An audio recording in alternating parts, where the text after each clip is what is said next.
Hey, sorry, I know it's been a minute, but I'm back and we're gonna talk about Loire, and I guess my cat's gonna be part of this one. I don't want to pick him up because he's being so sweet and adorable right now. His name is Montepulciano di Abruzzo, and I'm not joking. That's his full name. I call him Monty, but he knows his full name, and you guys have no idea. Like, you have no idea how satisfying it is to just yell Montepulciano when you're mad. It works, and he knows his name. Anyway, we're gonna talk about Loire because I don't know why, I'm just sticking with French right now.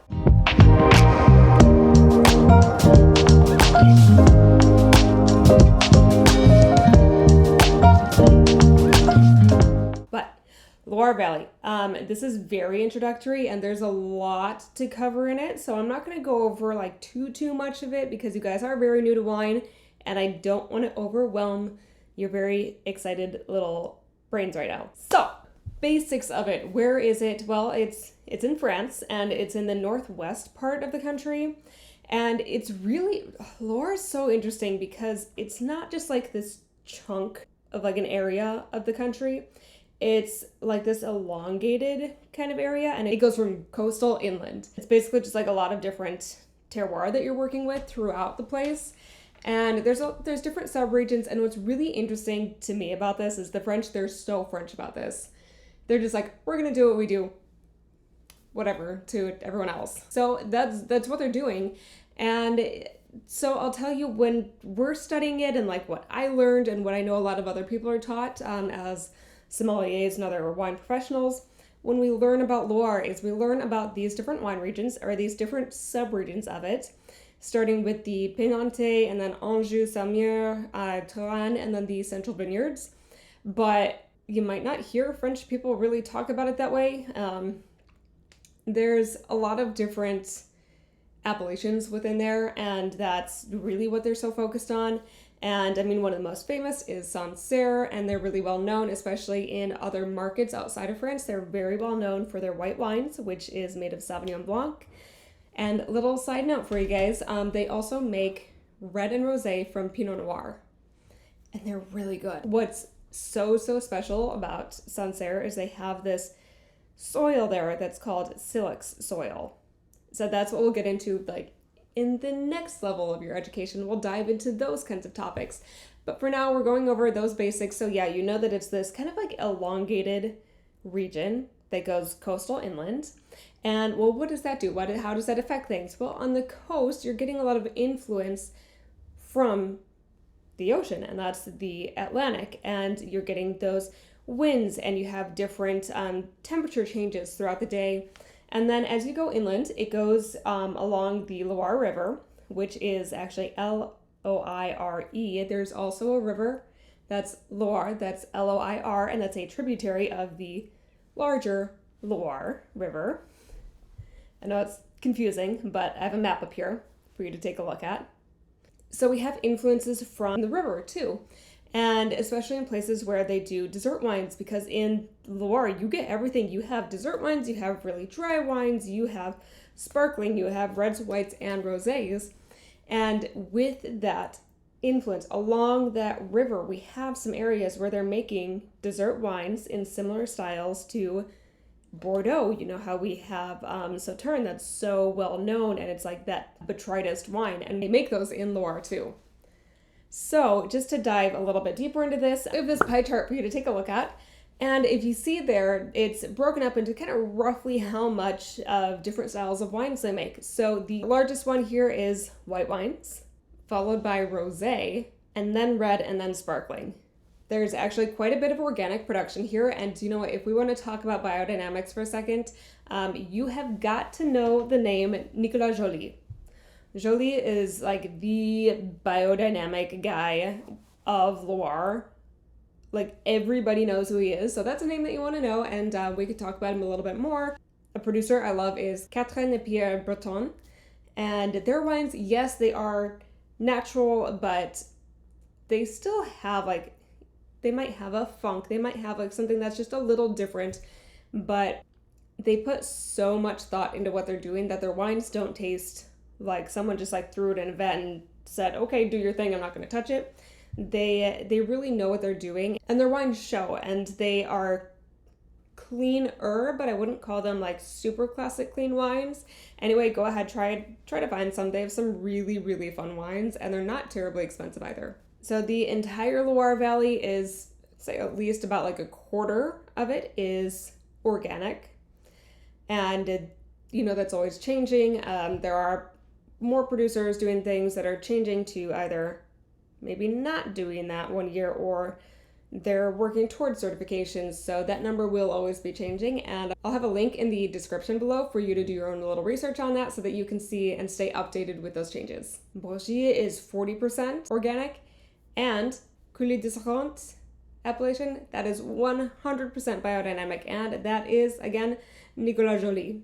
So when we're talking about these kind of sub-zones, sub-appellations, whatever you want to call it, again, these I'm going based off of the ones that I was taught and a lot of other sommeliers are taught, but it's just the French being the French again.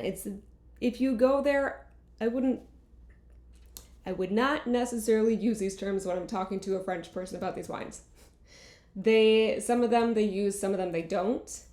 So this is really just more for your education, and then I'll teach you ways to talk about it with guests, and then talk about it maybe, if you're chatting with some new French friend that you're trying to make. I don't know. But we have the closest to the coast there is the Pays-Nantais, and this is really well known for a grape called Melon or Melon, and it used to be called Melon de Bourgogne, but it's actually grown now more in Loire than it is in Burgundy, so that's why we kind of changed the name to Melon. And this is what's in Muscadet. And I don't want that to be confused with Muscat, and that's a really easy little thing that people confuse, either when you first start out studying, or like I've had guests get confused about it. They might think, oh, I love Muscat because they've had something that's a really sweet Muscat, or something that's really rich and like botrytis and late harvest stuff that's made. This is not that. So there's definitely time to make clarity with that. And this is Melon made in Muscat. Hi, editing Miranda here. I definitely meant to say Muscadet.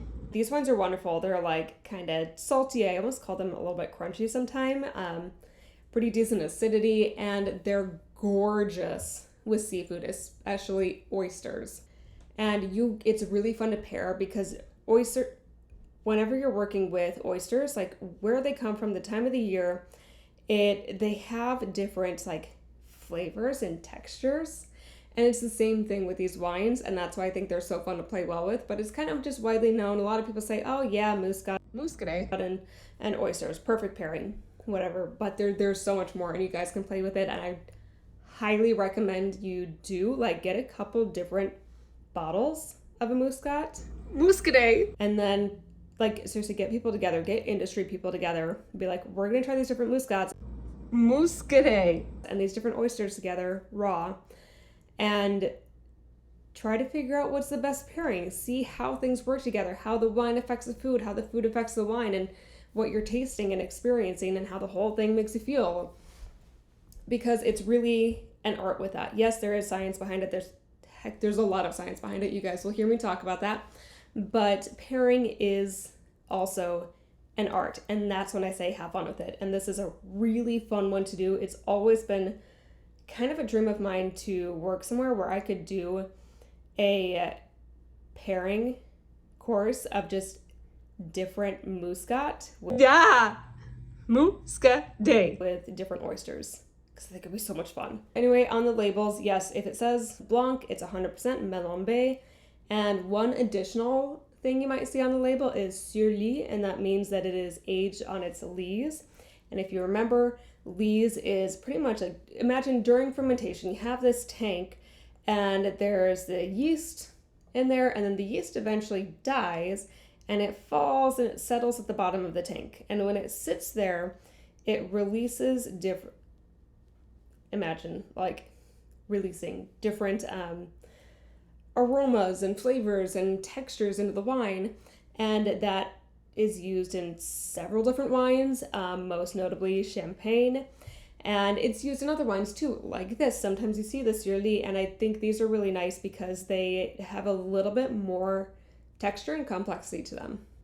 Then when we move a little bit more inland, we have Anjou and Saumur, and this is where there's Sauvignon, which you might know. This is Chenin Blanc. And these wines, they make them anywhere from like dry all the way to sweet. And I mean, a lot of what we're working with day to day, you know, if you're working in different markets, say you're US based, you're probably going to be mostly working with the dry ones. We don't really see a ton of the sweet ones. I do like every once in a while, I might see like a half dry, like a demi-sec come in.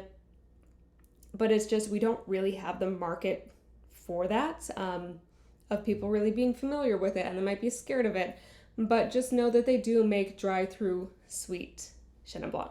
And Bonneau AOP, this is your dessert wines. This is that stuff that I was talking about earlier and comparing it to Bordeaux and the dessert wines that are made there, because it is botrytis. It's Chenin Blanc.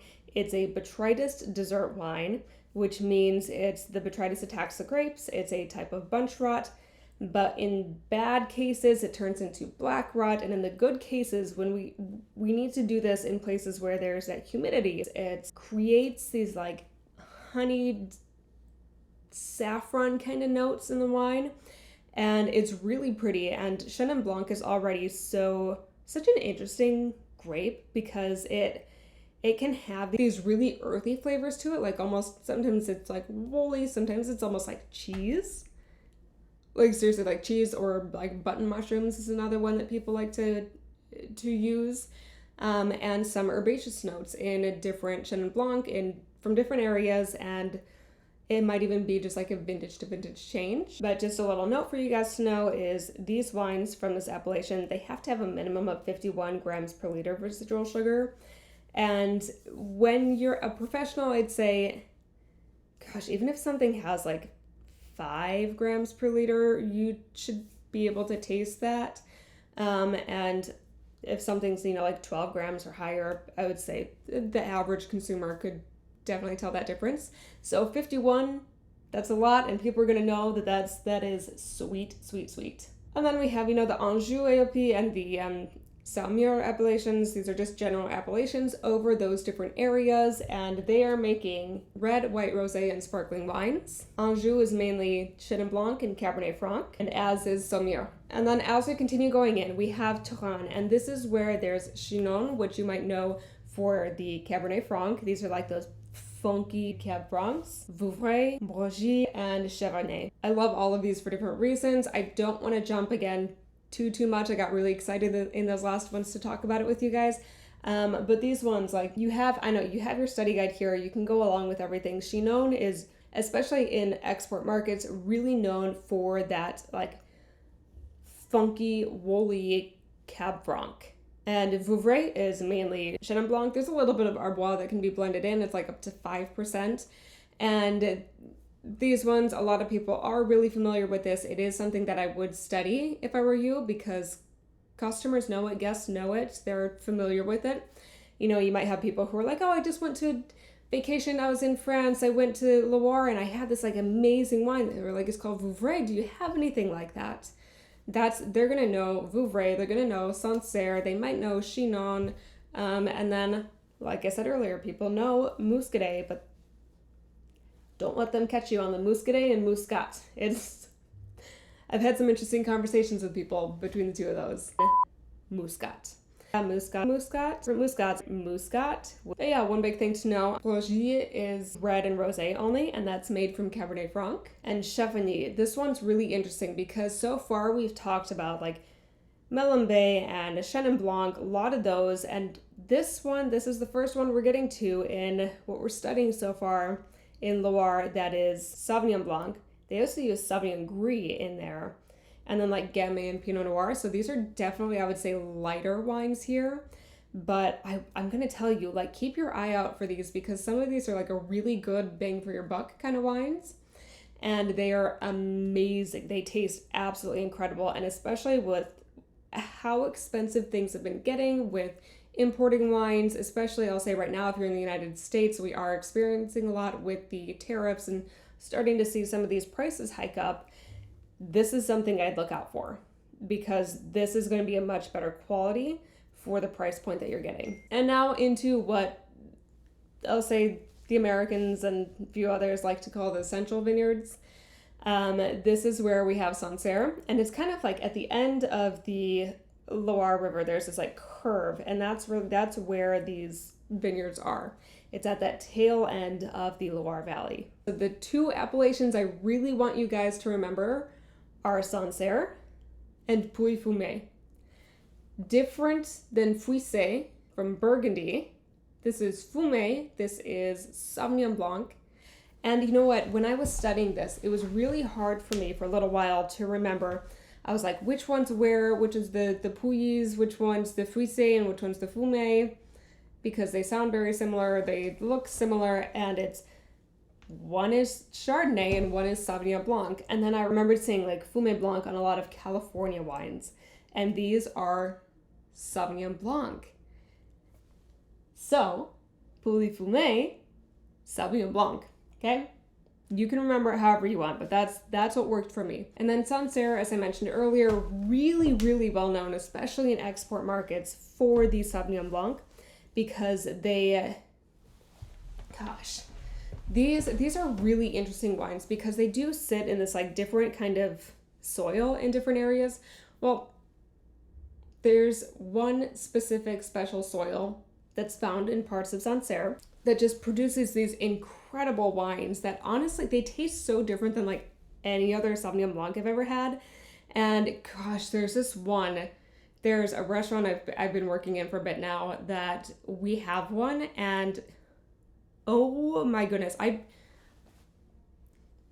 was blinded on this wine and I had no idea what it was. I was like, it tasted to me like a Sauvignon Blanc Semillon blend, but I was like, it doesn't taste like Bordeaux. It doesn't taste like it's from Australia. I had no idea what it was because it has these like really nice white floral notes, but it also tasted like kind of salty. So I didn't expect it to be something that's so far inland.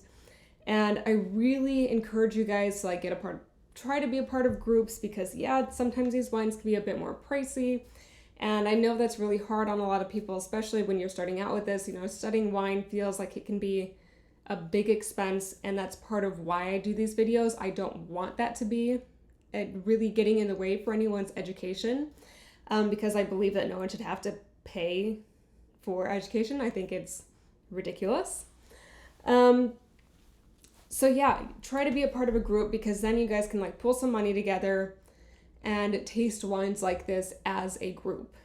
And then with the Fumés, it's also Sauvignon Blanc. It'd be really fun if you got the chance to taste them side by side and see the differences, because that's really how you learn. I mean, you can sit down and study theory all you want, but really until you get things into practice and start working and, you know, my goodness, go work as a server, go find somewhere.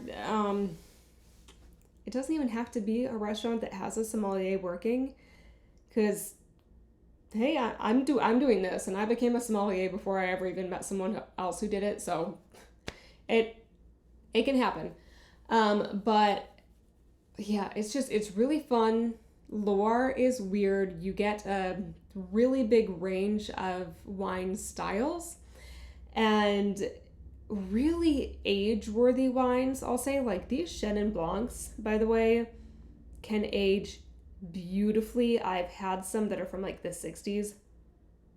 Absolutely gorgeous. And especially the ones that are like a demi-sec, because when wines that have that sweetness to them, especially when they're more off-dry, when they're young, they can just taste kind of sweet, and then as they age, it like integrates together with this is how my mind sees it. I know that everyone's different, but it's like I just imagine the sugar just like integrating and be like, oh, it's so perfect and beautiful now, and now you see what the wine can actually be. But yeah, sometimes when they're younger, they just taste more like sugar, and then as they get older, it's like this is like gold and honey and just rich, and I love it because it becomes like so textural too.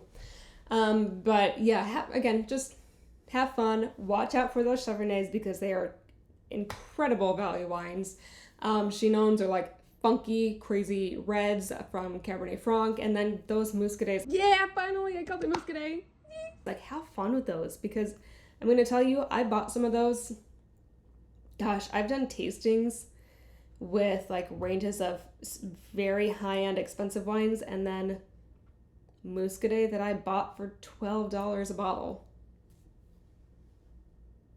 Side by side, people had a lot of fun. Like, you can find really cool stuff in Loire, and I highly recommend you dig into it. That's really as far as I want to go with this region, just because it is so complex and there is so much for you to learn. But again, I am going to have links down below for you guys to like take a look, dig a little bit deeper, because I know that if you're just starting out, you're probably really excited and you're like, I want to learn everything about it. So I'll leave it up to you. I'll explain more, and I'll see you guys soon in the next video. So this was really fun. Bye.